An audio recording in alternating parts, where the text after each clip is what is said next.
Welcome to episode 7 of It's All Trash, a podcast diving into the trash world of education. My name is Sabrina Alicia, and I am a lifelong educator. Today, I'm joined by AnaKaren, also known as AK40Sev on IG. How are you feeling today? Hello, I am doing very well. I'm so happy to be here. I'm honored, honestly. But yeah, I feel great. How are you? I'm really good. I'm really happy to have you. I think I've been waiting to have this conversation in so many different ways. One, as a teacher, I could never talk about cannabis, weed, anything like that. And that's a world that you know so much about. I felt there was a stigma. Now, the CPS doesn't test for that, but still there's like a stigma around it with educators. But you are not just like quote unquote into it, but you also have taken a journey to dive into it with education. And that's where I really have been wanting to like focus on to learn more about it myself so that I could tell other folks about it. Just this is a really, really cool topic. And I'm really excited and happy to have you on. So thank you for being here. Thank you. I am so excited too. I know that like we have came a long way with having these conversations, but they're still very, very hard to have, like with different people, with people from all types of ages. And I feel like, why not, this is the perfect way to have it and educate the people and see how we can normalize it. So yes, absolutely. Normalize it. That's exactly where I want us to go. So let's start off by doing a little bit of a check-in, just to set the stage, see how you're feeling, see what you're bringing to the table. And so since we're talking about weed, we're going to do a flower theme. We're going to do a rose and a thorn. So the rose, what's good in your life, the thorn, what's bugging you. Oh, okay. Oh, this is good. Okay, so I'm checking in like from 1 to 10. I feel like I'm a 10. Today was great. I started my day with a 5K race. It was the Run Your Socks Off 5K, and I did that with some of my team members. I have a running club. It's a 420 friendly running club, and we meet every Saturday at 9. So, yeah, that helped me like just start the day off very, very well. And now I'm here with you. And so let's see. The rose part of my, not my day, right? Would it be my day or? Whatever you want, whatever you're bringing. Yeah, it could be anything. I feel right now I'm in a very beautiful, like, time in my life where I'm realizing a lot, I'm learning a lot, and I feel like a lot of things are falling into place.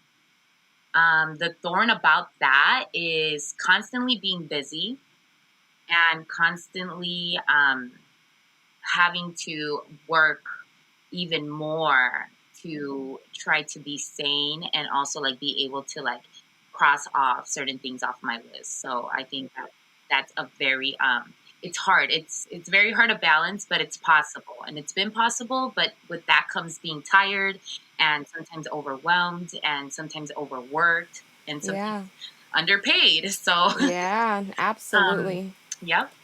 I feel you on that.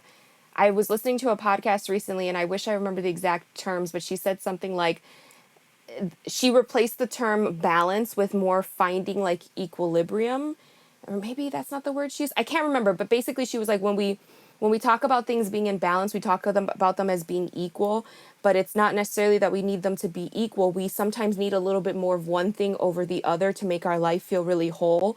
So finding that like balance is not the word she used. I can't remember, but it's basically what you're saying and how that's a challenge every day to try to figure out what that looks like in your life. Right. And I'm sure you know this, it's very hard to deal with, and it can be very stressful. It can be very emotional when it comes to certain relationships too, with friends, with family members. I'm a mom of two, so that makes it so much harder on me. I'm very emotional. So I feel you on that. Well, I am bringing my rose so I brought it up in before we started, kind of recording, but my nonprofit Somos Arte has been having a really, really good summer. We have a lot of really beautiful things we've been invited to. It seems kind of small, but we just got like a banner made, and just seeing this come to fruition, like this thing that was built out of a really simple idea a few years ago and just kind of like took off in the way people loved it, and now there's a banner. I don't know, it felt special looking at it. that's huge. Yes, I know Yeah. exactly how you feel. I make merchandise, so like just Yes. bringing those thoughts into like life is just so amazing. Yeah. Especially like something as small as a banner, quote unquote small. Like Right. it's no, that's everything. So Yeah, it feels really special. And we rebranded, or like kind of changed around our mission, because our the nonprofit started off of the Puerto Rican Fest. And so our mission used to be about the Puerto Rican community. But the truth was, everything that we did involved people from different communities.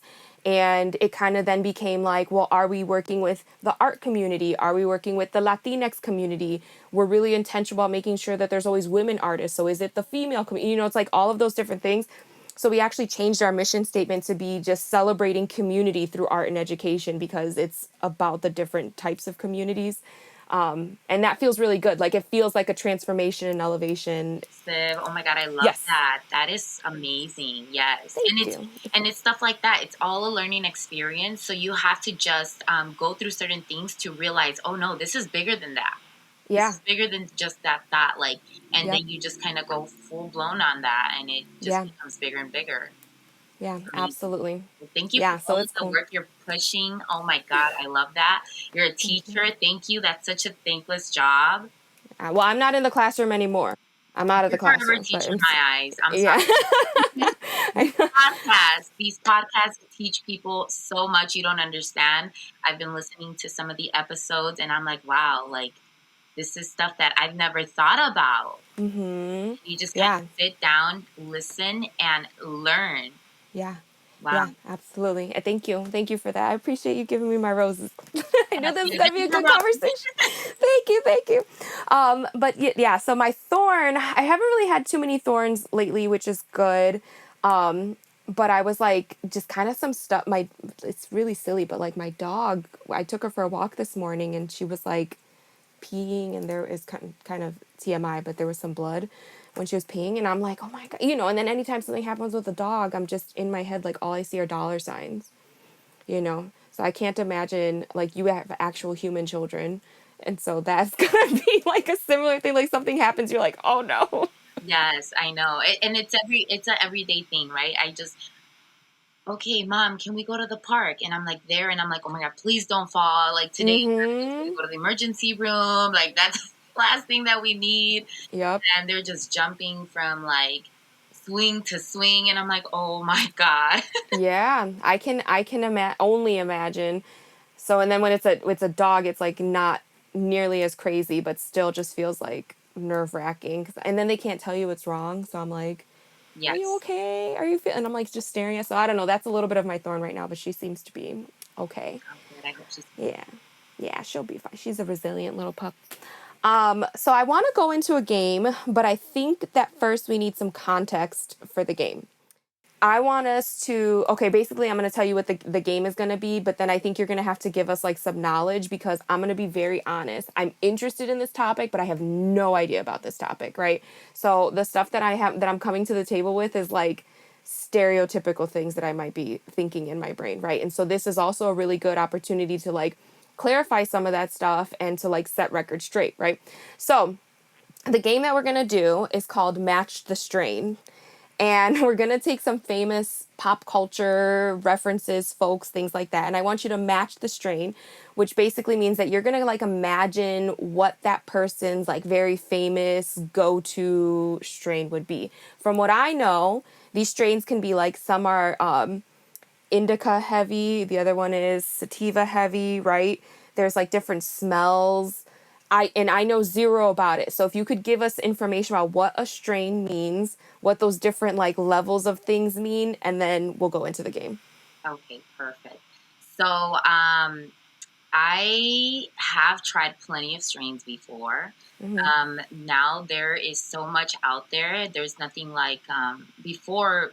Once upon a time, when cannabis was not legalized medicinally or recreationally, we had it was either some good stuff or some bad stuff. It was never Mm-hmm. really like, a type of strain. And then there was that middle stuff where it was like dro. Like, oh my God, if you had dro, like that was the most like not known thing at the time. So you had to get your hands on it. And now, as we continue to do research on this, we start finding like the components and what's, like people tend to cultivate certain things and cross breed and like try to cultivate things that will help certain people. Mm-hmm. So now we have a hybrid, which is a little bit of both of indica and sativa.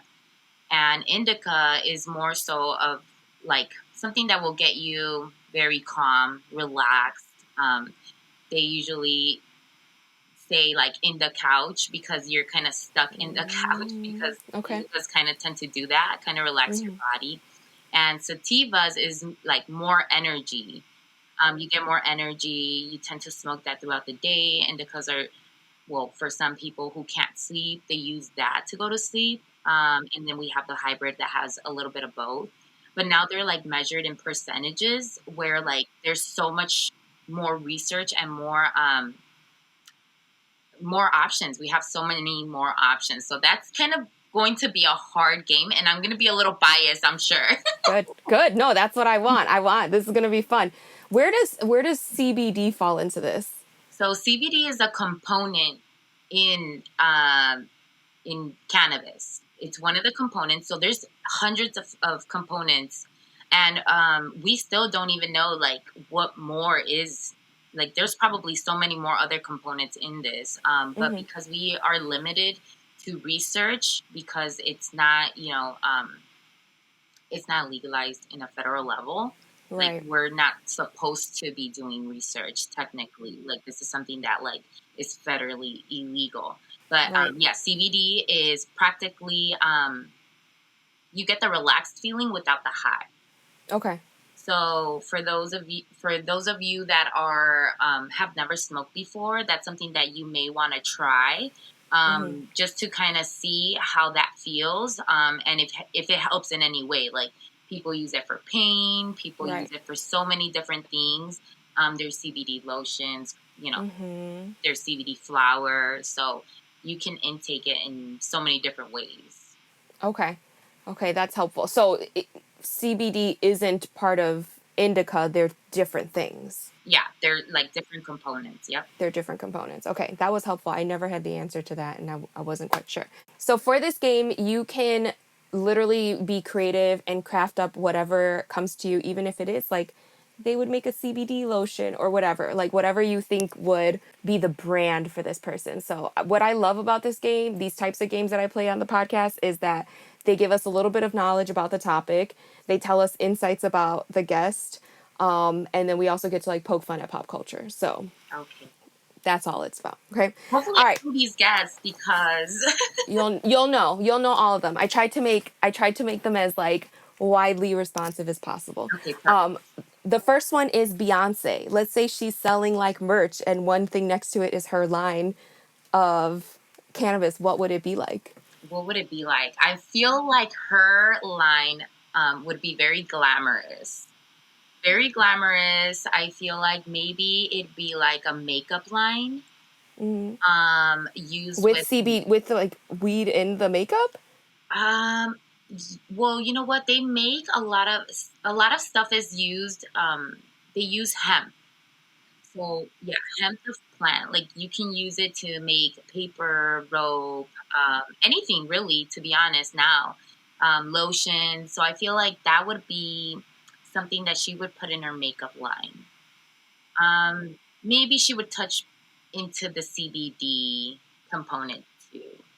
I'm not sure if she smokes or she indulges in cannabis as a person, Right, I don't know but either. I don't think she does. So I'll go with the CBD.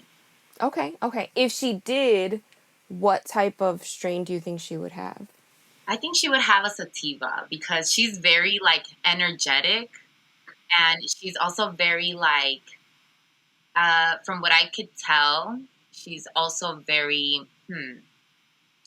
how do you say this? Like very reserved, but when she comes out of her shell, I feel like she's very out there. Like Yeah, that's her Virgo energy, right? Isn't she a Virgo? Yeah. Okay. Tommy Pickles from the Rugrats, but when he's all grown up, obviously. Tommy Pickles. He's I think like an Indica Okay. type of person. Yeah. He seems like, the shirt gives me that vibe where he just wants to chill. His fit is already very yeah, like he has some type of like just grooviness and like his hair. So I feel like he would just kind of like chill back, sit down, smoke some indica. Yeah, smoke. Yeah. I feel like he would smoke it. He would smoke it. And Okay. yeah, and kind of be very groovy. So Okay. I like that. How about Kris Jenner? Kris Jenner, she seems like she needs an indica. She needs an indica at night because I feel like she manages her like family. And for those type of people, like you can't really sleep. So I feel like she needs an indica at night, but also needs a sativa to wake up and kind of like start her day. Yeah, I could see that. What if she was like branding it for the family? What type of strain do you think she would make as the family's brand? Honestly, I feel like she would choose all of her children and choose a brand, a strain for every one of them. Like she's very smart and very strategic. So I feel like she would hit all of the markets. You know what? We have to be careful because she's going to hear this and she's going to do that and take your idea. I'm sure she is. I'm sure she's like 10 steps ahead of us, sis. She's already thought of it. Yeah, she's like, that's not news. Yeah. Okay, if there was a jewel brand strain, what would it be? A jewel brand strain? Like if you went into the jewel store, the jewels, and then you've got your like paper plate jewel brand, you've got your milk jewel brand, you've got your weed jewel brand. What kind would it be? I feel like it would be some mid strain because it's jewel, and I feel like, I mean, they do have value, but I don't know. It's kind of like a franchise, so you can get it anywhere. Okay. What do you mean by mid strain? What does that mean? Like something that you can get anywhere. It's something not like so exotic. Exotics are more something that you can like. You have to either find someone that grows it and is being very like exclusive. And anything that's kind of mid is kind of like anybody can grab their hands on it. So I feel like something like that would be in a jewel. Yeah, that makes sense. What about President Joe Biden? Let's say he leaves the Oval Office, he's done, and he gets into cannabis growing. What's he doing? What's he doing? I feel like he'll probably have farms. I feel like he'd manage some farms. Yeah. He needs to, like, he's already chilled back. He'll just have other people manage it for him. Maybe not in the stock market. He's doing terribly there. Sorry, I said what I said, but it is not looking so good. My God. So, yeah, I don't think he'd be able to, like, get by in the stock market. So maybe he'd have somebody manage some farms. Okay, that sounds cool. I can see it. All right, now let's say that you are tasked with coming up for some branding for the Chicago Bulls, and you have to determine ways that you're going to integrate weed within their brand. What would that be? Okay, so it's funny that you bring this up because I've actually thought of this before. Ooh. And, yes, me and my daughters and my family were big Bulls fans, so we are constantly watching the games, and I feel like I've kind of like been wanting to come out with a project in regards to like the Bulls. Okay. But I feel like they would do well with I think they would do well with something in regards to fitness. So I would Mm-hmm. like incorporate wellness, fitness, maybe like some basketball tournament. I know that like with the running club that I already have, I wanna, well, not I, but me and my friend Carlos, he's the other founder. We would like to like eventually have a 5K race, right? And do races and eventually turn them into like 10K and be worldwide. So maybe with different sports, like, with different sports, like today's was the White Sox 5K, and just kind of like have them sponsor it, or just kind of have more promotion on the plan itself, maybe incorporate it on advertisement, some of their commercials. I feel like that's a great way to also like be able to break the stigma, and also in a way where people are definitely watching these games and are also very big Bulls fans. And it's kind of like, you're breaking the stigma and being inclusive to those players who do indulge Mm-hmm. and are still great players. Yeah. So I I think think that that's also we didn't even talk about this, or it didn't even cross my mind until we brought it up right now, but that also connects to what's going on with Brittany Griner out in Russia. The fact that she is a basketball player, was caught with the tiniest amount of weed and is having these doing horrible. 9 years. Yeah, I know. That is so upsetting. I was actually very upset about that. And it's very common. It is very common. There's so many cases where, yeah, we have so many people in prison for cannabis, and it's, because it's federally illegal, or they set laws that sometimes don't even make no sense. Um, so it's like we really have to do better in that regard, and kind of like fight for those laws to be changed, because it's not fair. And like with that case, it's so sad for her, for her family, and her friends. It's her team members. It's just, it's a lot. Yeah, it's I like it's one of those things where I've said this before, that I sometimes don't have the words because there's almost too many words to say. Like, Yes. it's insane, it's crazy, it's wild. This is the world we live in. Like, to me, I'm like, how the hell is she not able to just be brought home? But obviously, there's things that are like deeper involved than what my understanding of the world is. But it's just the point at the end of the day is that it's fucking sad. Yeah, no, it really is. And I feel the same way. Like, it's like, as much as I try to like find the right words, they're all Mm-hmm. like, I'm just so mad about it. So it's Yeah, like, yeah, same. Well, that kind of moves us into the next part. But thank you for playing the game. How'd you like the game? that was different. That was very different. Definitely. Oh my God. Made me think outside of the box. Yes, That was, that's why I like it. that is good. See the teacher in you. I know. It's that's exact. I can't stop. I can't undo being a teacher. Right. I had a lot of fun last week doing that game, or a similar one, with Mario Mena for art, and I gave him pop culture references, and then he described the type of art that they would do, and that was super fun because he like did like he even said like. I gave him the Pope, and he's like, the Pope has an alter ego doing like raunchy art. Like, it was, Wow. He was, yeah, it was pretty cool. So I like it because you get the opportunity to like learn about the topic, but also have a little bit of fun. And yeah, so thank you for that. I appreciate it. I appreciate that. All right, we're gonna go into some news, and this news is we're gonna switch it up a little bit to, well, I guess the news we just talked about was pretty sad too, but it's it's a little bit triggering, so I'm gonna like put the warning out there. And I've said this with different episodes that I've had to do before, that the concept of school shootings is something that needs to be talked about on a podcast that's about education, right? And because when there was one episode that I did, and I can't remember when it was, but it was the Uvalde shooting had happened at that point.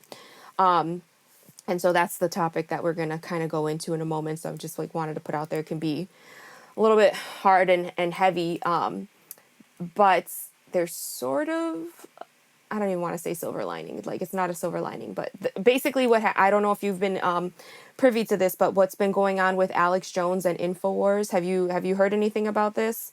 No, I don't think so. No? Okay. So I'm going to give like a synopsis, Okay. basically. So you've heard of Sandy Hook and the shooting that happened there, right? Yes. So obviously that happened. It was a horrible, horrible, awful tragedy, and everybody in America knows about it. I actually got a lot of this information from a podcast called This American Life. I don't know if you ever heard it. It's a really good podcast. Their episode, and I'll link it in the notes. It's episode 670. Beware the Jabberwock is what it's called. I don't know why it's called that. I can't remember. But the episode gives a lot of information about specifically some of the parents of Sandy Hook victims. So what's been happening is that since the Sandy Hook shooting, this online world that we have, there are people who are going crazy saying that these parents are fake, that the shooting was fake, that these children never died, that they are actors from the liberal left. I know it's Wow. right here. Yes, yes. And one of the leaders of this like crazy misinformation propaganda machine is Alex Jones, and he has this company called InfoWars, or this like publication called InfoWars. And the podcast that I was listening to, this was a while ago, was talking about how like Alex Jones goes on and he picks up pictures of the kids and he says that it's doctored. And there was one parent specifically who was like fighting Alex Jones, was like, I want to be on your show because I want to tell you, like, my son was killed, my kid was killed. Crazy, crazy stuff. Well, it ended up from the time that I heard the podcast, obviously this was like in the works. I don't know that the podcast people knew, whatever. It ended up going to court. And there are many, many cases that are coming through because it's libel, it's misinformation that Alex Jones is spreading. And the most recent thing that I saw online was that he has now been allocated to owe 49.3 million in damages to Sandy Hook families because of how much money he is making off of this misinformation, calling them fake, calling them plants. Oh, wow. Yeah. So That's mind blowing. I have not heard of this. This is new to me. So I'm like, wow. isn't it shocking? Like, I just couldn't believe that there was someone who would. I know there's conspiracy theories. I get that the world, sometimes things aren't as they seem, but like, this seems outrageous to call a conspiracy theory. Yeah, no, that's definitely more than that. If this is, something, well, if he owes that much money, that means he is being convicted, right? Like he is. I don't know. Hmm. I Maybe don't know. it's just I don't an know actor. if it's just if it's like with the Johnny Depp and Amber Heard trial where it's just about money because it's libel and damages and all of that. I don't know. Yeah, that's I don't know, but if this is true, and even if it's not, like that, I guess that is a good way to try to get people to, like, kind of like a cult, Mm-hmm. follow what he is saying and follow up with his you know who he's documenting and stuff like that. Yeah. It's pretty scary, and that is so messed up to like try to even do something in regards to something like that, to the Sandy Yeah. Hook's situation. Like, what? Oh my god. Yeah. If you're interested, it's a little bit heavy and hard to listen to, but you should listen to that episode because they even talk about how Alex Jones ended up, and it's crazy you use the word cult because he ends up like amassing this following of people who believe every single word that he says. And there are people that ended up getting the information of some of these parents, home addresses, emails, cell numbers, and would call them, harass them, stalk them, like do all of these wild things because they were convinced that these parents were fake. So now you have a child who has been killed in this horrible act. And then on top of that, you have people who don't believe you and who are harassing you Oh about my it. god. I can't even Mm-hmm. imagine. That's kind of like reliving all of that trauma and having more trauma on top of that. Like, oh my god, that's so sad. It is Mm-hmm. so sad. And so But this is something yeah. he's been doing since it's happened, or Yeah, he's one of those people like with the Trump and the propaganda and all that stuff. He's one of those people that's on the far right and everything is like all the fake news is him. oh, okay, I And see. so this is one of the things that he's jumping on, but he just has such a huge, large following that there have been, I mean, in general with all of them, but there's real consequences for this like misinformation that's being spread. And I think it seems like from this, he's one of the first people that's actually having to pay the price Oh, good. That's for it. cool. Yeah, yeah, yeah. Oh my goodness. Well, I hope he does because and even then there shouldn't be a dollar sign in regards to what he's doing because of all of the everything that he's causing is way more than just a dollar sign. Yeah, the money is nothing compared to how the parents must be feeling. Yeah, Yeah. Did especially you happen to see the videos? I don't know if you watched, and I don't know if you wanted to watch it at all, but the videos that were coming out of the Uvalde shooting and the cops.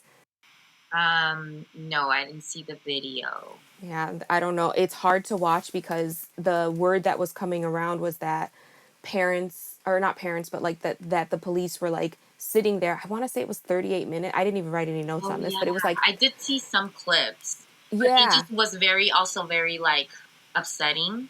it's hard. It was very hard to like just watch that type of thing, like type of stuff going on when clearly there is something, like a bigger problem, and they're just kind of standing around.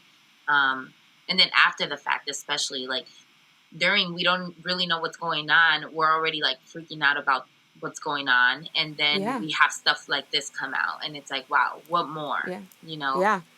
Oh God, yeah. As a parent, have you had to have that conversation with your girls, like about school? Have they asked you on their own, or what's that been like? Yes, because of news and just they're they're constantly on. I wouldn't say they're constantly on, you know, computer and technology and stuff like that, but it's Hmm. out there and they hear Yeah. about it, especially in school. So my daughters have asked me about certain things, and I tend to have those really rough conversations with them. Like it's sad. It is very, very, very sad to have, but we can't sugarcoat it. I feel like as a parent, like these are things that are happening and they're being common. Like they're much more common than before, or maybe just, you know, now that we do have, with the tip of a finger, access to the internet and stuff like that, it's being shown more. But because of that, like we have to be very, very clear to them that that can happen. And unfortunately, it has. Sadly, kids have lost their lives, but um, we have to figure out a way to have those conversations without scaring them, Right.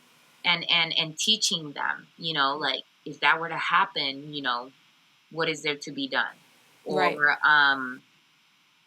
like, unfortunately, there's bad people in the world and things like this happen. But it doesn't mean that you need to, you have to be a kind person, and you can't be, that type of way. So it's like you have to hit so many different departments when having Yeah. these conversations and bringing it to a second grade level. Because Hmm. even as an adult, like I couldn't even process this. I was Yeah. like, how am I going to have these conversations with my children? And it's one thing after another. And, with COVID and now like monkeypox, my daughter's like, what is Yeah. going on? Yeah. And I'm just like, I'll tell you more about it. And they're like, no, we'll look it up. And then they look it up and then they're freaking out. And I'm like, no, this is why I Yeah. told you that I would tell you more about it. Yeah. Don't look it up. Don't look it Yeah. up. And they're like, Mom, I'm itchy. Do I have monkeypox? I'm like, no. Oh my God, that's so Yeah. sad. It's like, poor children. And so, like, Yeah. I can't even imagine the children that don't get that support or that Right. education, how they may be feeling. The Hmm. anxiety, the fear of like just what's going on in the world. Yeah, man, it's so crazy and great you brought it back to that because it comes full circle. Like this guy is being found liable for all of this misinformation that he's spreading, and it's like creating hysteria and anger and anxiety or whatever in people. And that is what's happening to these young generations, like our kids. You're absolutely right. If they don't have parents or even teachers or any family members who help them process and understand the state of the world, they have access to so much information. And if they don't learn how to parse through it, how to like kind of figure out what's real, what's fake, what's inciting rage inside of them, I cannot imagine what that must feel like for those kids. Yeah, exactly. Or even how to cope with certain things, like even with real life situations in their family or within their, friends. Like we need to have more of these conversations with them in the home and in school and, you know, with friends, choosing the right friends and having conversations where it's okay to like, I'm here for you. I'm Right. going to be a good friend. I want to, Mm-hmm. if you feel some type of way, like don't mind reaching out. And that's where the family comes in. We've taught Yeah. like our children to be that way for other children. So it just comes, yep, a full circle. Yeah. Wow. Well, thank you for sharing all of that insight. I really appreciate it. I wish I had better news to share, but in the world of education, I haven't found any really good news these days. So that's all we have for news. It's trash. Okay, so we're going to take a little bit of a break, and then we get back. We're going to hear some more about you. Okay, perfect. Sounds good.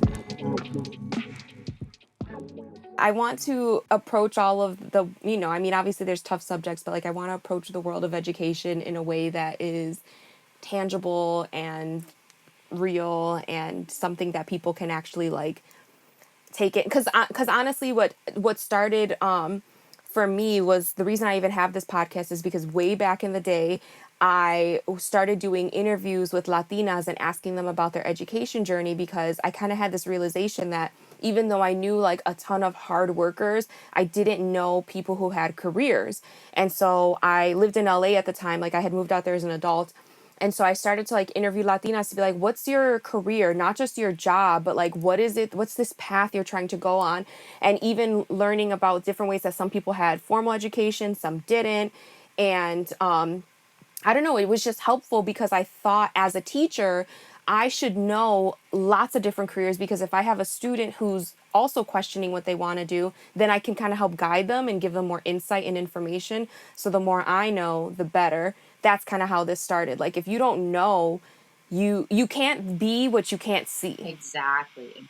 Exactly. That is so true. And I've been there too. Like, I back then I had no type of goals and I didn't have no type of support and motivation. So it was so hard to understand who I was as a person, what I Yeah. wanted to do, what I really like, what I was good at. I didn't know what I was good at. Yeah. It sounds crazy to think that you have to stop and be like, what is it that I'm good at? Yeah. And then But it's important. there's people, and I was there before, where like I really thought that I wasn't good at anything. I Hmm. had children. I knew that I was a good mom, or at least I was trying to be. But Hmm. besides that, and just watching my mom work all her life, that's all I kind of saw as a child. Hmm. So I'm like, oh, I got to do the same thing. I have children now. So I just have to work every single day and provide for them and be there for them. Yeah. But at the end of the day, I wasn't being there for myself. So Okay. it was so hard. And like now, and that's why I like feel like that this is the rose part of my life, where like I'm understanding who I am and what I want to do and who I want to be, and like, what I want to teach my children. And yeah, it's just so like life changing. Things have been really Yeah. like different for sure. Would you say that your daughters were your catalyst for feeling like you needed to understand yourself more? Were they the thing that made you kind of need more in your life, you know? So yes, but also I was going through certain things that was not allowing me to see that. So I knew that they were like the catalyst for me to keep going, whatever that meant, whether it meant like even, at some point I was depressed and even getting up was really hard. So they were the catalyst for me to like continue to like wake up every morning and go to work and, do what I had to do, but not really in regards to like following my own dreams. like I felt like I now being the mother, I had to help them follow their own dreams, not knowing Mm-hmm. that I had to also do it for myself. So now Right. I'm like growing with them, I'm learning with them, and it's just like a beautiful thing. I'm like, oh my goodness, this is like, if only I knew if only I knew then what I know now, like Mm-hmm. I would probably be in a whole different, like, I don't know, a whole different place in my life, but I love where I'm at now. So I don't tend to look back. I tend to look, just try to look forward. And, Yeah. You sound, I'm hearing from the things that you're saying is that it sounds like you are very reflective on life and you use those experiences to propel you as opposed to like get bogged oh, down. yeah, for sure. Yes.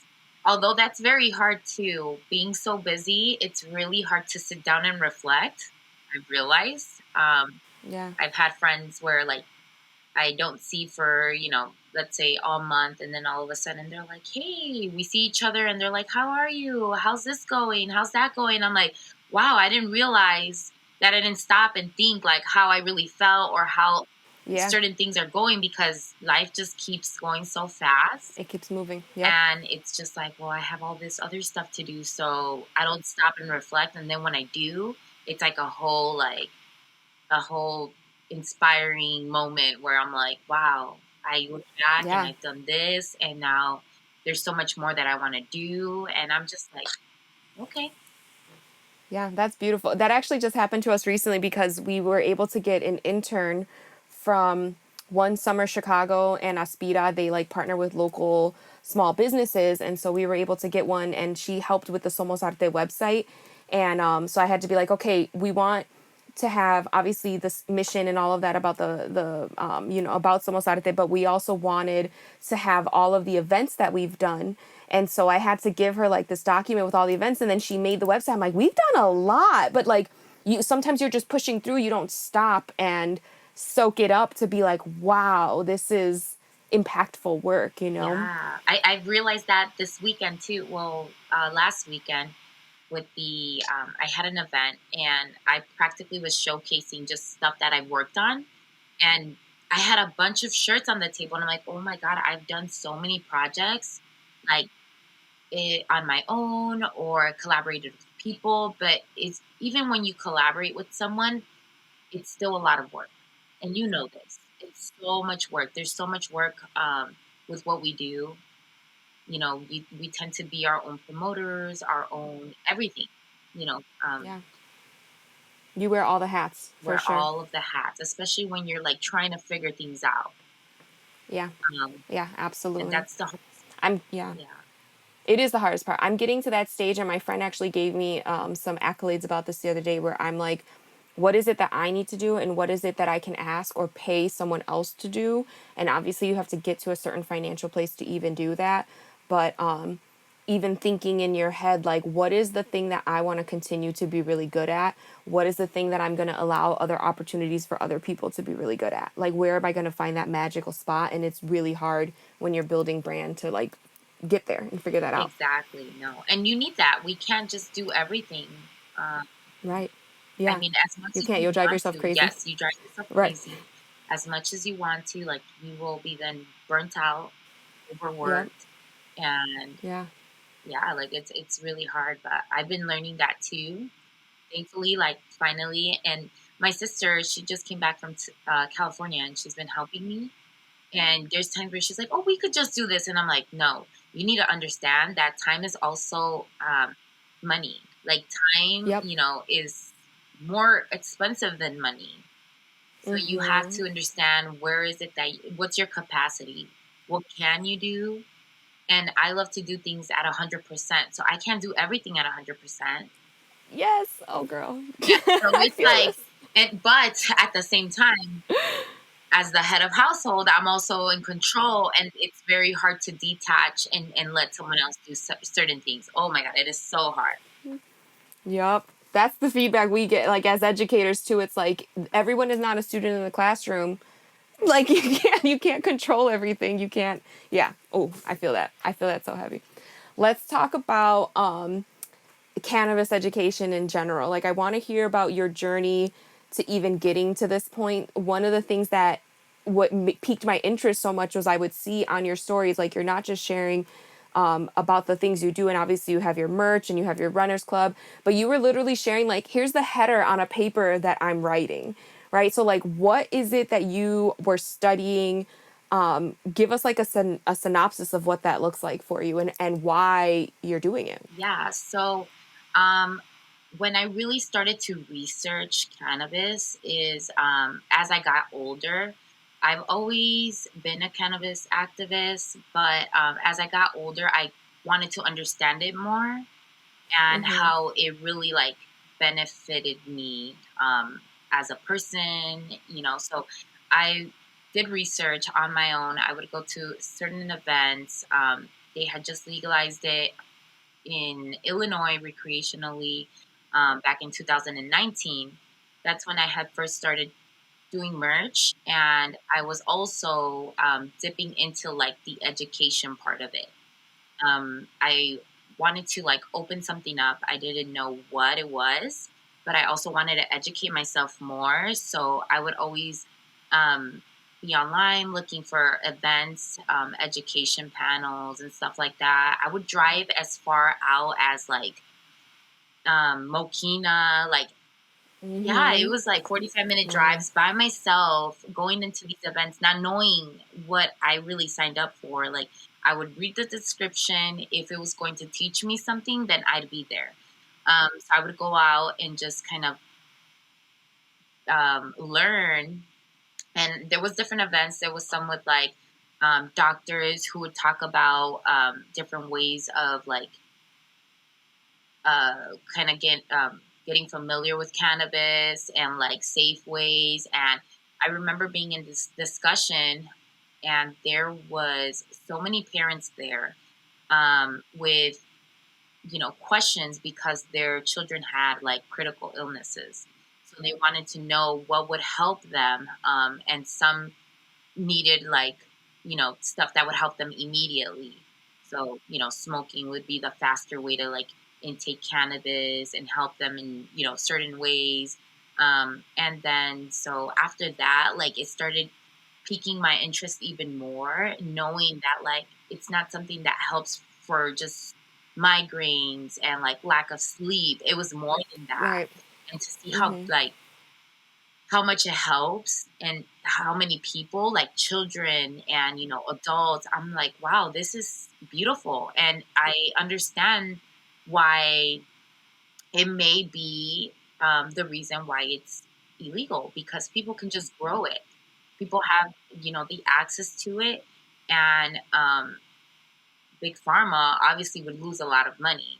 We have, big pharma, people taking certain medicine, getting addicted to it, dying from it. No one has ever died from cannabis.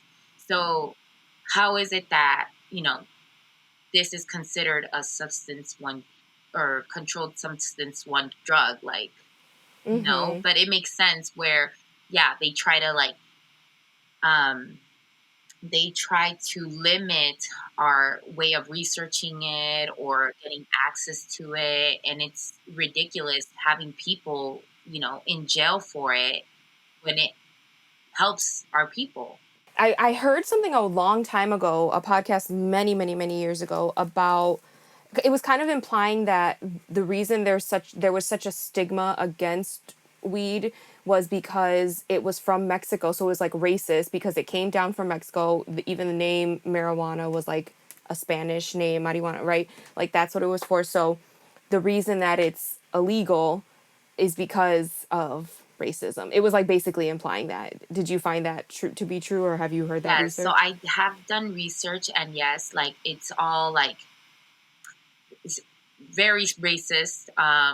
And so what had happened was it was during the Mexican Revolution where Mexicans were fleeing from Mexico into the United States, and they were bringing marijuana with them. So um, right away, like I don't remember what president um, was at that time, but yeah, it was like.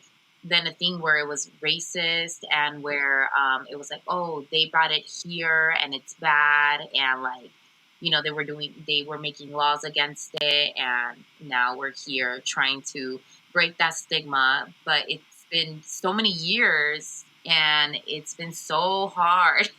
It's been so hard.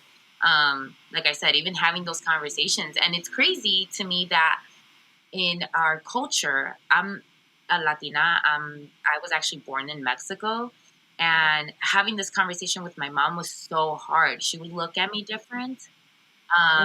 When she knew that I would smoke weed, I was already a mother of two, and she freaked out. She freaked out, and finally, actually recently during the pandemic when we had the lockdown, I sat down with her because at that time I was smoking more than the normal.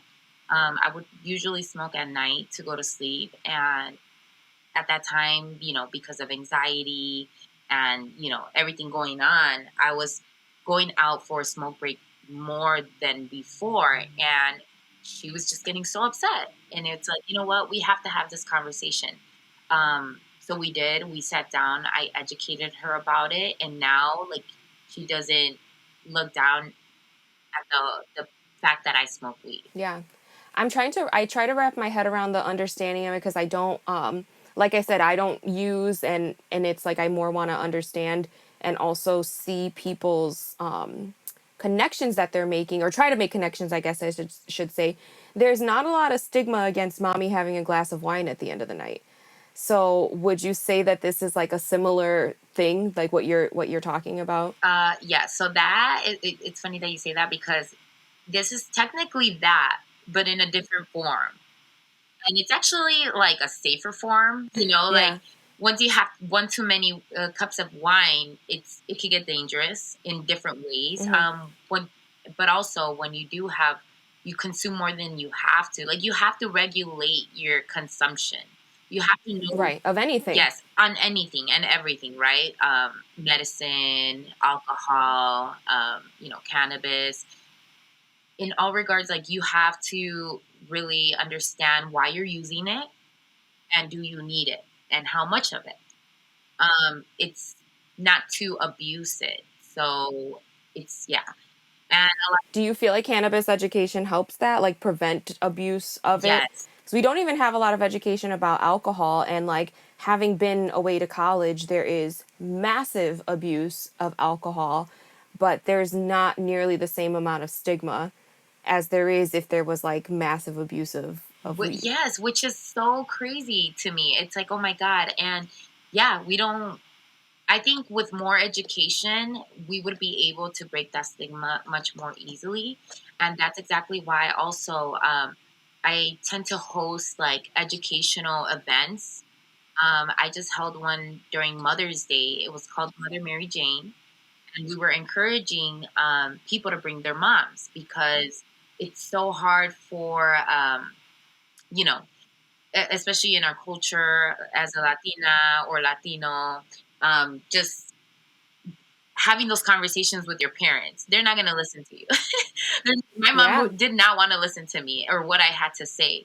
But if you were to bring them to these places where, there's someone else who is educating them, can, talk about their personal experiences and show our community that this isn't bad and this is how you have to use it, or you have to find a way to figure out if it does benefit you because it may. And there's so many ways that it can, whether it be migraines, lack of sleep, anxiety, lack of appetite.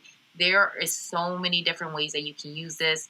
Skincare. It's crazy, and people just don't know how to, or are afraid, or there's been a time where they've smoked, they were paranoid, they never want that to happen again, so they refuse not to. So it's like, okay, no, what you have to do is educate yourself and see what would work for you. That's it. It does. Right. And I'm almost like 95% sure that it will, some way, somehow. Right, right. Because there's so many variations of it. You can find something that fits the need that you have. Exactly. if it's something you desire. So is that what your education is still going towards now? Are you still working to possibly open something up, or is it just like getting more informed on the use? So right now, what I'm very like focusing on is working with the community to try to break that stigma within our community, and I have been like just finding different ways on how to do that. The running club is one of them. We're encouraging people to come out and run, so we're like breaking the stigma, especially the lazy stoner, stigma where everybody Mm-hmm. states that if you smoke weed, you tend to be lazy. But no, we've been out here running every Saturday at 9. I also have an elevated book club, so we encourage people to read. We're about to read our 5th book, so we've had people just join and just relax, smoke, and read, and it's a way of Mm-hmm. learning, is a way of like prompt, just having discussions with one another, especially during like the fall and the winter when we're not as active. You tend to just stay home, watch Netflix. I don't really watch any television. I don't have time, but I will make time to read a book. That's for sure. Okay. So Good. I used to do that all the time by myself, and then I figured why Yeah. not include the cannabis community, and then Mm-hmm. encourage them to do the same. And now we're Yeah. going back and forth with That's that. beautiful. Yeah. Did you find that the classes that you were taking, or even like the trajectory of what they said, were beneficial and useful? Oh yeah, so the class that I was taking recently was cannabis and law. So the professor, she is an attorney, and the entire time she was educating us on the Illinois law on cannabis, and it was like we learned about the history, which I already knew a lot about, but there is so many things that are like constantly changing now. So you have to be very careful with the law. And she did say that it Yeah. was a more difficult class because of that reason. And also, as an attorney, you have to take this class. So it's more of like how to handle it with care when it comes to the law. Mm-hmm. But it was very helpful. And the laws change from state to state. So a lot of people tend to think, Mm-hmm. oh, you know, I have my medical card in Illinois, so that means I could, buy the same amount in, wherever it is, California. And then that is not the case. So if you were to get stopped in California and you think that you're okay because the law's in Illinois and, you have your medical card, nope, it is not. Yeah. So, and that's where you can get in trouble. Then all of a sudden you're in Right. jail for cannabis. Like, what? Yeah. Mind blowing. So, it was a Yeah. great class to take. It was great. That's good. hmm What type of classes are you looking forward to take next? I want to hit a little bit of everything. I don't necessarily cultivate, I don't grow anything, but I would like to take the class to know more about it. So, it's always good to like learn and kind of know its roots. Yeah. And not saying that I may not ever grow. Maybe there will be a possibility that I may, but I'm at the moment I'm not. Maybe you'll run Joe Biden's farm. Maybe maybe I will. So you have to know something about it. Exactly. You just never know. You never know when the opportunity is going to happen. Exactly. But yeah. So That's, and you said in your pre-notes that you plan on eventually getting your master's. What are you hoping to get your master's in? yes. So I want to get my master's. I'm in school for business, and I love Okay. business. So Good. I want to. I don't know. I don't want to say like a certain something because honestly, I've been planning ahead since I've kind of like been out of like this bubble where I used to not have any goals. And things have just been going differently. And I'm like, wow, like Yeah. maybe I Okay. shouldn't plan. I do Mm. set goals, but not like Yeah. too far in advance. Right. Being flexible too with where your path Yeah, is. exactly. And if there's an Yeah. opportunity for like certain things, like I normally just take it, whether it be Okay. just anything really. I'm pretty open Hmm. minded. I love to learn. So who knows? And even now, like, I have a 9 to 5. Mm-hmm. So I'm full-time employee. I'm working with like political leaders. I'm in the same room with Yeah. political leaders. So it's very different. Never thought that I'd be in politics whatsoever. I don't really do Yeah. politics. I love to listen to people talk about it. I do Mm. engage. I love to see where people, what they think and how, and kind of like make my own observations and stuff. But yeah, I would have never thought, but here I am today. So it's just, Yeah. That's beautiful. What has your education journey been like? Because you shared that you did lots of jobs, kind of like I was sharing earlier. Like, I know people who were hard workers, but I didn't know people who had careers. And it seems like or you're working to make that transition from just being a hard worker, quote unquote, just, but like being a hard worker yeah. to having a career. And you obviously have to have an education journey along that path. So what's that been like for you? Yeah, so it was it's still very rough throughout my education journey. I feel like elementary school was, you would think it'd be easy, but it was very hard. My mom would work a lot. Mm, so she was never really there in regards to like checking on our homework and how we were doing in school. She only speaks Spanish. So a lot of the time, um, she'd go pick up our report cards, but not really um, engage with our teachers, and we'd have to translate like, oh, this is what we got an A, and she'd be like, well, what does that mean? And so my grades were pretty average in elementary school.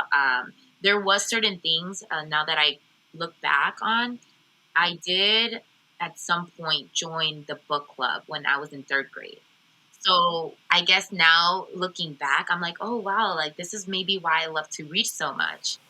Mm-hmm. I did pique interest in reading clearly if I was in the book club, and I never, I didn't like have that support to be like, oh, keep doing that. Or like, is that something that Mm-hmm. you like? Like, let me sign you up to certain things. So I tend to do that with my own children. I'll put them in anything, especially if they want to just try anything out. Um, I'm like, okay, cool. Let's do that and see if you like it. Because when I was a kid, I didn't have that support. So I didn't like reach for the stars. I was just, okay, going to school, getting my homework done, making sure that I had good grades, but, and I was constantly um, getting like honor roll, AB honor roll certificates and stuff like that.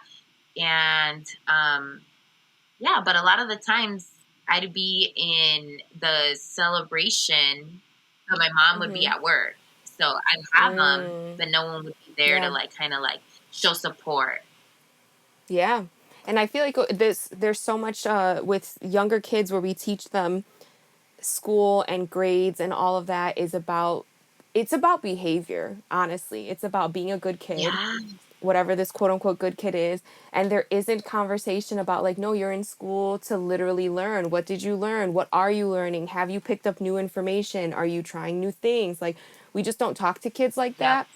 And so I saw that with a lot as a teacher with so many families where especially of immigrant kids, like what you said your experience was. It's about not, like, don't embarrass me. Like, your job is to yeah, show up right. and to be a good kid, but we don't really have like know what that path looks like, what it's supposed to can look like if you really are centering and focusing on education and not just behavior. Exactly. And then when I got to high school, I was so lost. I was so lost. I also didn't have support then. Um, and at that time is when I really realized, because I'm a DACA recipient, so I was born in Mexico, and I didn't really realize that I was an immigrant until I hit high school, because that meant people were looking into college and I wasn't. I knew that I was limited to certain things, and that was one of them. And so that was really hard. So I wasn't really motivated. I was actually getting very bad grades. I didn't like really show up to school. At that point, my mom would like just never really ask too much about high school because I think she also felt like she didn't know much. She didn't graduate high school. I don't think she even finished. I think she only got to sixth grade in Mexico. So I see where all this came from now as an adult. I understand it more, which isn't her fault, but also like there were certain things like she limited herself too. Like just because you didn't finish, elementary school, like that doesn't mean that you you aren't smart. And there was a lot of Right. times where she'd be like, "Oh, I'm not smart enough to do this or that," and I'm like, "That doesn't mean like just because you didn't get that certificate or Right. you didn't graduate, that does not mean that you're not smart." And that's something Right. that you don't Yeah. tell your child, you know? So it was Mm-hmm. very hard to have these, and till this day, I still have those conversations with her where I'm like, wow, like there's so much that you have to unlearn and then you have to Yes. learn.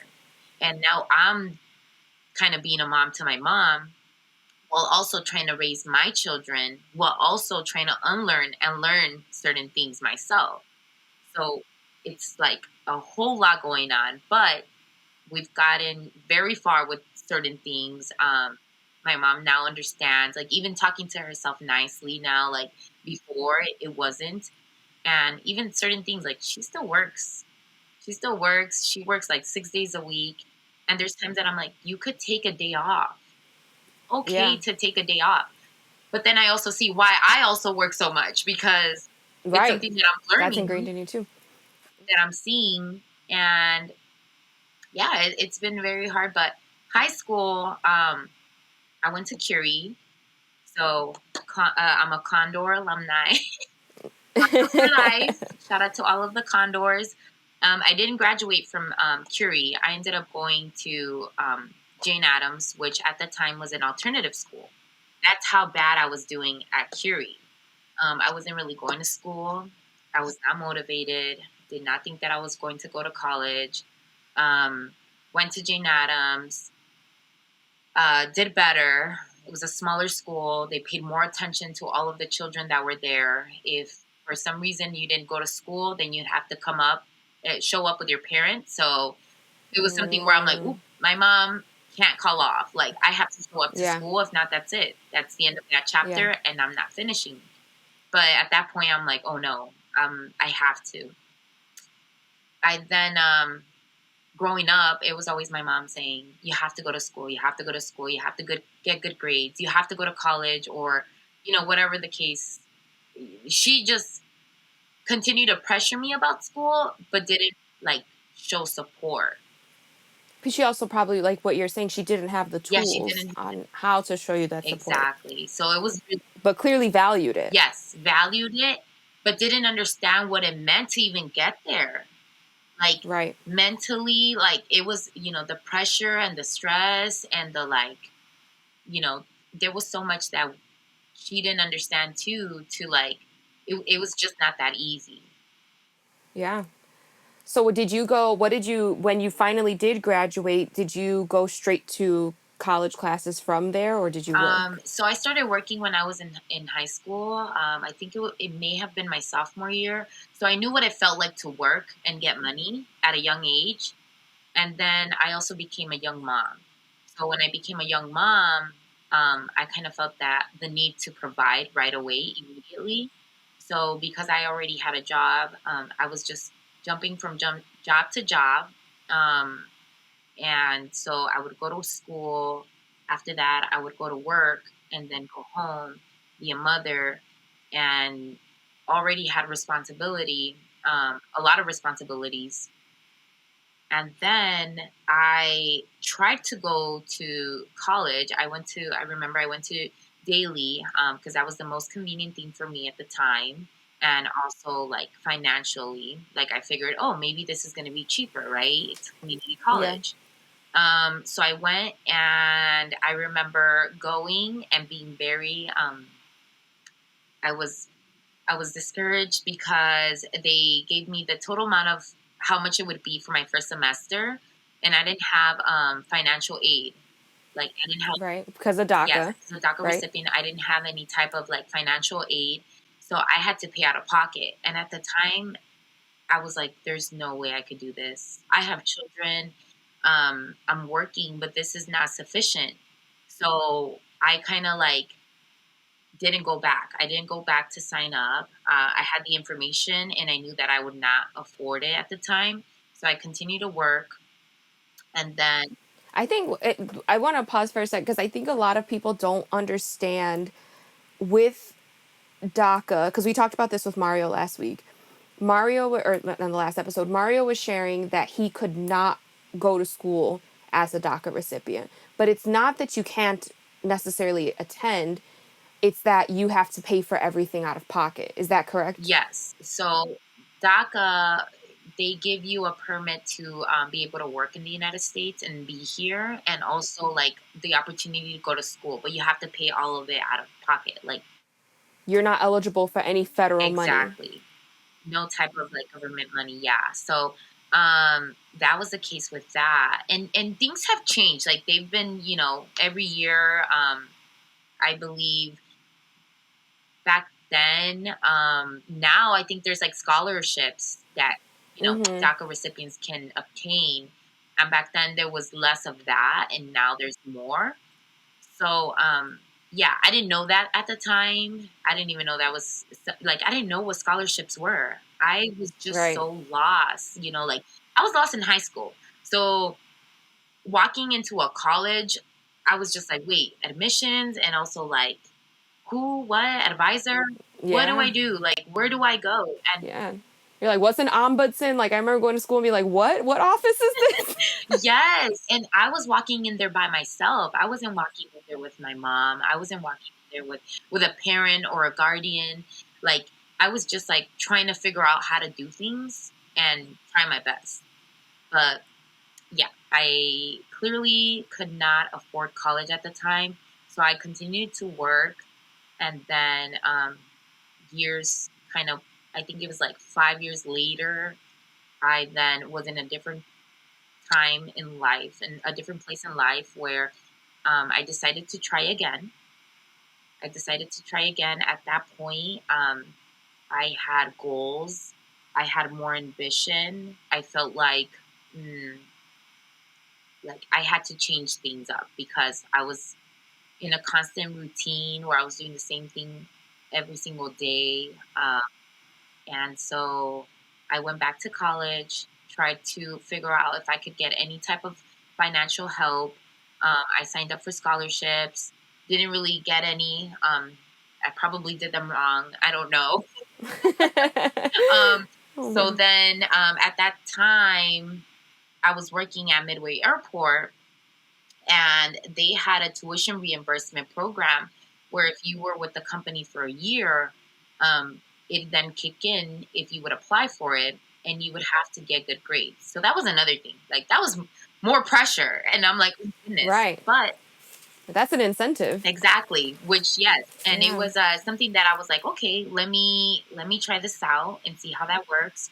My first year in college, I signed up. I went to daily. I applied for that tuition reimbursement program, and it was right away immediately. So the person that I was working with, my manager, she encouraged me to sign up. Shout out to Abby, Dr. Abby Oden, great mentor, great person, a great role model. She was the one like, hey, you have to sign up for school. Like, try this tuition reimbursement program. So my first year, I applied. I went back to school. It was very, very, very hard. It was so like emotionally, the whole transition from like working and also going to school and also being a mother. It was bad. It was like so, so bad. I would cry. I remember crying in the parking lot of Richard Daley College. Yes, getting out of work tired, so tired, and like having so much coffee and crying in the parking lot and thinking to myself like, oh my god, this is so hard. And I felt like being in the room with others who had just came out of high school, knowing the material, being familiar with it, and me remembering like, oh, I think I remember how to do this, but I just don't know how. So that was a huge Yeah. struggle. Yeah. And Like getting into the groove of doing school again. yes, yes, and also like thinking to myself like, I remember how to do this, but I just don't know how. And everybody here knows how to do it. So I just felt like, oh my God, like very uncomfortable. But I got through the first year with very good grades. I was so like, you know, proud of myself. I think I had like one Mm-hmm. B and like two A's. I think I was taking 3 classes at the time. And that was already a lot. It was a Yeah. lot. I've been part time, so my journey's been slow with, you know, having to get like, my associates and then like later my bachelor's and eventually my master's because that's what I want to do for Yeah. myself and for my children. Because what better way to set an example, right? Than doing it yourself Right. and then them watching you do it. So, um, yeah, it's been a hell of a journey for sure. Yeah. I guess that goes to my next question where like not to stereotype anybody, but like a lot of people I guess it's a new space to see people who are very much into cannabis and that world have the ability to take it to an academic place, have the ability to take it to like a genuine business place. So that's new to be able to see that. But what made you want to take that? Because there are people, hold on, sorry, Thank you. thank you. There are people who don't they've been in that world. They, maybe are the local neighborhood dealer and like, they've been doing it for a very long time. They have all of the knowledge, the street knowledge and whatever. They have no desire to quote unquote mainstream it. What made you want to go to this mainstream route with it? Yeah, I think the education part of it really helped me push it to like try to mainstream it because I saw the lack of education that we need to try to break the stigma, and I also then you know like getting myself educated on it. I knew how much it helped so many people that like it was something that I started being very passionate about. And Mm-hmm. now here we are today, like, trying to do the same thing in ways within my community. So I think just learning more about it really made me like love it even more. Yeah. Yeah. I definitely can see that. My quote on the back of my business cards for my little merch shop is believe in the power of community knowledge, Yeah. because I think that there's so much to be said about people who learn things that aren't necessarily from an institution. However, there is a level of respect that these institutions bring, and those of us who are like one foot in each world, we have this opportunity to like kind of take from the institution and give back to our people, but then also make sure that the institutions know our people and understand and respect and do all of that. So I see you taking up a similar type of space with it because you're hosting these events, you're educating people online, but you're also entering this world to like get that certificate that sometimes will make people respect the work a little Oh my bit more. goodness. Yes. I know it's like, I don't, I mean, I feel like, it's, you don't really need the validation, but it helps. It helps. Like people, there's so many people that like won't listen, won't even, unless like, what you're really talking about. And these papers seem to validate, like kind of just give you that support to be able to have these conversations and people, want to like listen because they're like, oh, okay, you know what you're talking about. But it's like, no, I used to always think too, like, I mean, I don't really need school. Why go into a school when I can learn everything online? But now being in school, when I had like registered to school, I was telling all of my family and my friends, like, this is something that we all need. Like, yes, I understand that there's certain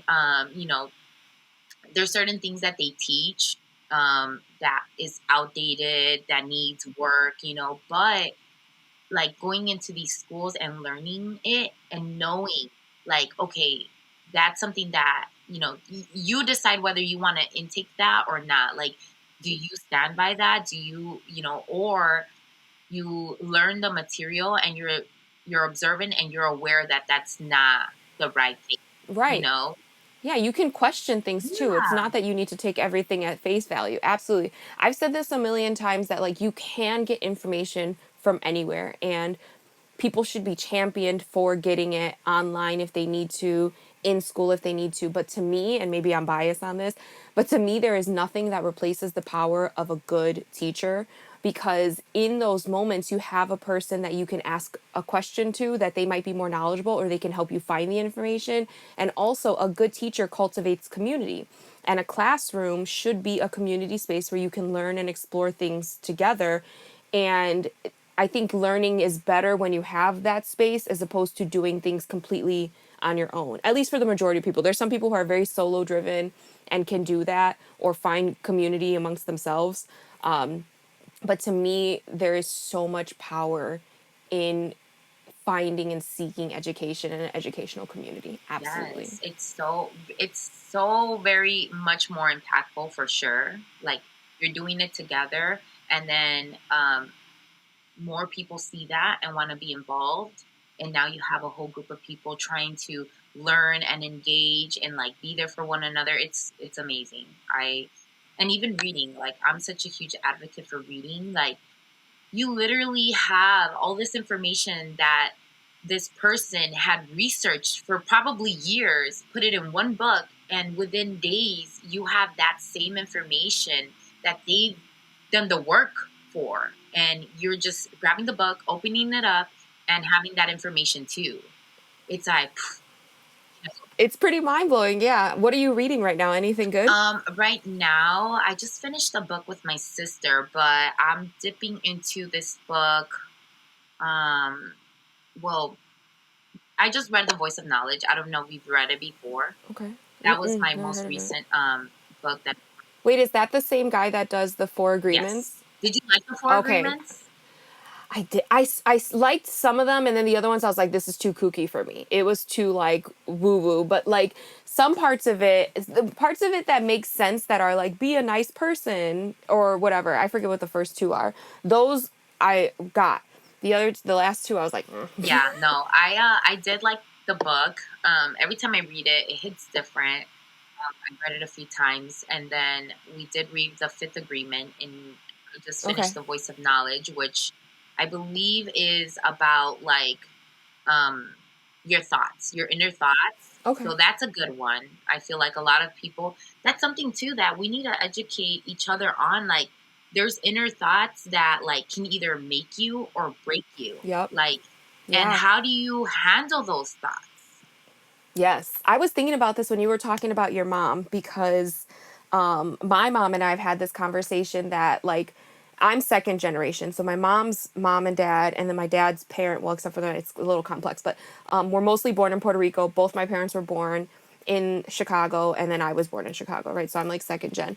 And I am in the position where I am, they were all in survival in different ways, and I am in a thriving position in a lot of different ways. But my mother and I have this really unique relationship where we talk about the way that we process things, the way that we interpret, the way that we communicate, the way that we work on our mother-daughter relationship, but it's in a way that we are allowed to, because she's a little bit less out of survival mode than her mother was, and then definitely that I am. And we talk a lot about how her mother and even her mother's mother had to, there was just so much that they had to think about, that was literally focused on surviving, that they didn't get the opportunity to stop and have positive thoughts, to stop and like retrain their thinking, and work on themselves and self-love, like. And the signals from the world around, we're giving them so many different signals to hate themselves in so many different ways. Hate the language that you speak, hate the fact that you come from Puerto Rico, hate the shape of your body. So it was just all these things coming at them from different angles, and they just never got the opportunity. And part of the gift that I think I have in this world is being able to focus on the way I speak to myself, the way that I provide and pour into my own cup, so that I can pass that to future generations too. That's part of our power. That is, and that's beautiful because a lot of people don't realize that they have that power too. They don't, and it does stem from the fact that like we grow up watching these, like our parents or whomever do that, and then we fall into the same thing, into the same cycle. And I myself fell into that cycle, watching my parents grow. Well, me growing up, I watched my parents fight all the time. And I thought to myself, I never want to be in a relationship like that. And, I got myself into a relationship where I was not loving myself. I wasn't setting certain boundaries. I was just not there for me. And so now I understand it, but it was just so crazy how I understood also that I didn't want to have that type of relationship. Then I ended up being in that type of relationship. And now as an adult, it's like, okay, how do I take care of myself? How do I set these boundaries with friends and family members and even in relationships? And even with my own children, right? Like I try to set those boundaries early where I'm like, look, at the end of the day, I am your mother, but we can have fun like we're friends. Like we can have those conversations where you trust me, and feel free to be confident enough to like tell me how you feel, whether although I'm your mother, like, let me know if I hurt your feelings too.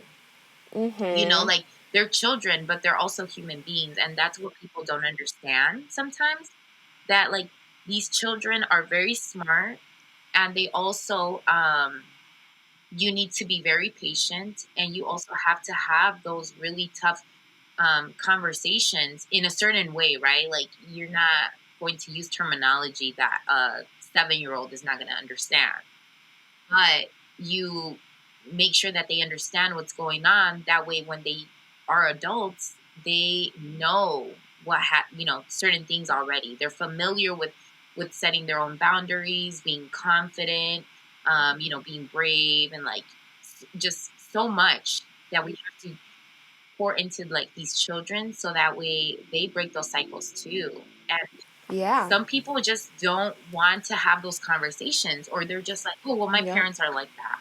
Or, you Yes. know, I've always been this way. So, and it's like, no, like you It don't just have is to what it is. continue to be this way. Yeah. Yeah, all of this comes down to it's like explaining the why of everything. Even when we're talking about cannabis education, like the word education, you're giving the why for it. When you make a decision for a child or you're telling them a yes or a no, you need, like, this was something we got into a conversation at an event where one of the founders of Paint the City was saying that he doesn't tell his kids no.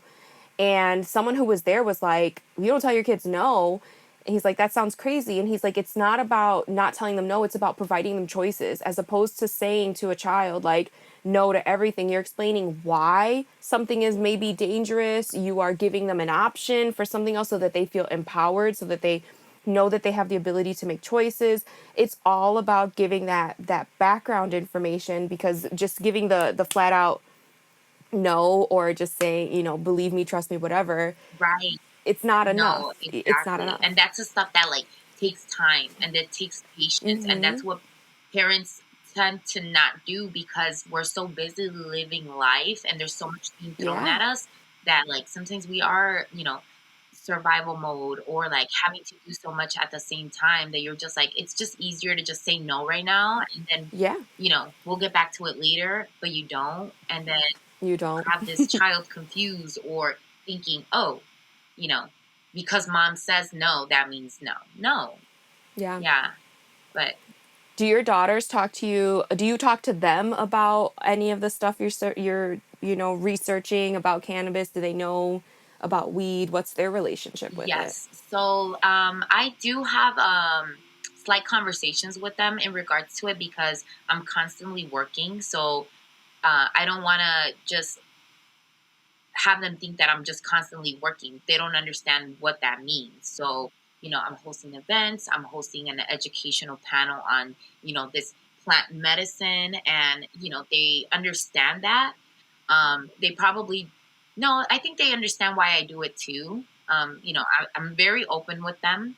I try to uh, put everything on a second grade level for them, but they're very, very smart. So they tend to ask a million questions. So that's why they know so much about what's going on and what I do, which is good.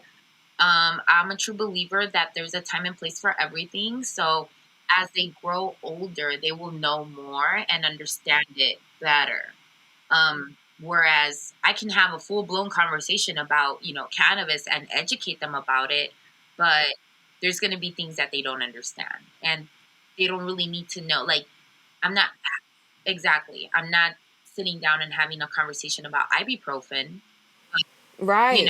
but they're eventually when they're older, like these are the what ibuprofen has, this is what it's used for, like this may help you if you have a headache, but Yeah. maybe you may want to try, not that I will encourage them to try cannabis, but they'll know enough about Right. it to make that decision on their own.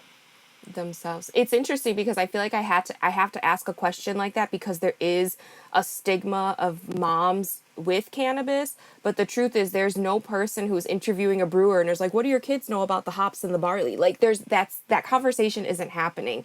So people are able to parse adult time, kid time, the line, like people know that, but there is the world has this boundary that people who engage with cannabis, with weed, don't know that boundary and that line, and some don't. Like for sure some don't, just like there's alcoholics, right? There's people who abuse it and don't know how to not do it in front of children, but there are definitely people who know what that boundary and that line is, and the education that you're providing, the way that you handle it, sets a different standard. I don't know if you want to use the word standard, but like I don't know, like an opinion, a perspective. It gives a different perspective and sheds a different light on it that I think people need to know Yes, about. exactly. And I also don't want to shy away from it. Like I'm not trying to do stuff behind their back, right? Like I'm not, oh, what do you do Saturday mornings, mom? Like I'm not gonna not say that I have a running club. I talk about it. They know about it. I tell them like we're bringing, so many people join and it's a sense of community and like we just have different discussions and stuff like that where they understand that type of stuff. They wouldn't understand the well-being part of it, the wellness part of it just yet, but they will. And then they'll put all of the pieces together and understand the whole concept. But there's a time for that. And right now, as a 7-year old, as a 9-year old, I don't think it has to be like thoroughly discussed. So, Right. but it shouldn't also be like put away. Right. No, I think that that's really powerful.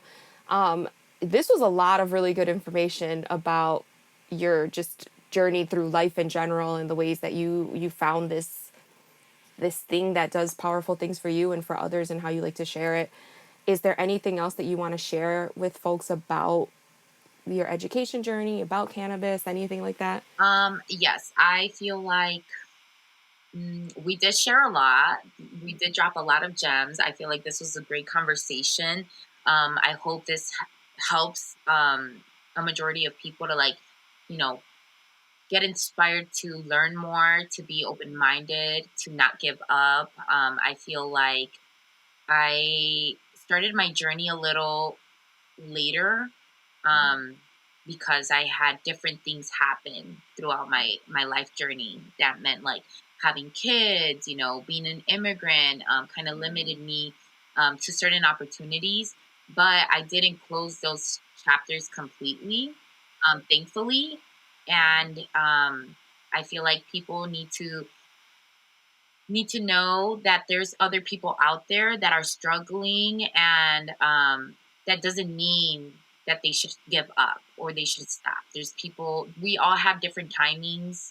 We all have different situations happening throughout our life. There's also life, in general. There's so much going on that's being thrown at us. But it's the way you take action with what you have and how you go about things.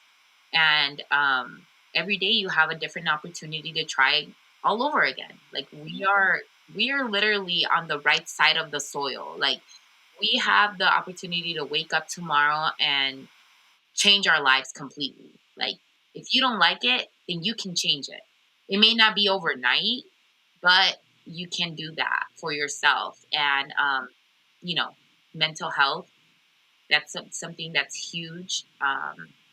That just work on it. I know like there's so many hats that I have to put on throughout like every single day. But I make sure that like I try to keep active and try to stay sane. Running helps me. Reading helps me. Being able to have conversations with certain people helps me. And although I have so much going on, like I try to make that a priority. Like I have to take care of me because if I don't take care of me, I can't do all of that. So I hope that everybody can do that for themselves. It's hard to find that, like, not the balance, but the equilibrium. Yeah, I yeah. love that because I saw it and I like the math, like everything, the chart. I was right there with you. I was like, oh my goodness, that is a great way of putting things because there's sometimes like I use the word balance a lot too, but it's not balanced. So what is it? So yes, finding that way of doing things that can help you move forward, even if it's slowly. Like even if it's slowly, you're still moving forward. Even if you quote unquote fail, because I don't think failing is really failing. Like that's helping you realize like that's probably not the way you should move. Maybe you should move differently. Now you learn something else, and now you have it under your belt to use that to your advantage. So how is that really failing if you're using that If you're learning lesson? from it. Yeah, You're yeah, learning from it to your advantage. So yeah. Oh, girl, that was such a gem. Thank you. That moved into the unsolicited advice anyway that I wanted to hear. I, everyone needs to hear that. Everyone needs to hear that. Absolutely. The thing that I had wanted to share, something that's been resonating with me, is whenever I have an issue, which kind of connects to what you're talking about. Whenever I have an issue with anybody, in the most unselfish way, I have said it time and time again that I always choose me. At the end of the day, no matter what, you are the one person that you need or that you're going to be around forever. Like you know that you are the one person. So you have to do things that speak to you, speak to your heart, that make you happy, that make you satisfied with your decisions. Like you have to be able to sit with the comfort of those things, but you have to choose you, you know? And I feel like that's been so resonating through this entire conversation is the ways that like sometimes you would sacrifice for others, like your daughters, or even, sacrificing like kind of this, I don't even, maybe it's not sacrificing, but just like the conversations you had with your mom. I'm sure that you had things with your sister too. You're obviously very close to her, and that's a relationship. I felt that in my life too with lots of different people. And at the end of the day, come back to being like, I have to do the thing that makes me the happiest. I have to choose me. I have to prioritize myself. Always. And that's That is, that's it. that's a Yeah. given, like honesty. And people, I think it's it's very underrated because I am also like I'm a people pleaser. So I love being a teacher too. So there's so much that I guess one sacrifices, and I don't want to use the word sacrifices because like even with doing everything that I do, I don't have to do that. I don't have to sit down and have these conversations with my mom. I don't have to start a run club. I don't have to start a book club. I don't have to make any merchandise to feel people like have people feel represented And and connected to your connected. work. But I Yeah. do because that's also part of me. Like it's very like, and I'm sure you know what that's like because you have your own passion. You're doing this, you do things for the community that help you feel better about yourself because that's who you are. You love to help others. You love to teach them, and that's exactly what you're doing. Like, Yeah. That's why you're speaking life to me right now. I know everything you're saying, I 100% agree I with. know, and I'm sure you can resonate with all of that. Yes. Yes. It's so powerful. And that's what I said, even with the stuff that's almost out of there. I've actually spent a ton of money on it. But even what we're asking other people to do, we ask people to donate. I've donated to it. I've donated my time as well. And the reason that I want to be successful in life is so that I live a good life, but then also that I can positively impact others so that they can live a good life. And so if the thing I'm doing is inspiring a kid to pick up a sketchbook and start to draw and work with their emotions and think about feelings or see beautiful art and feel good feelings and images, like that's the stuff that makes me happy, that makes me feel good.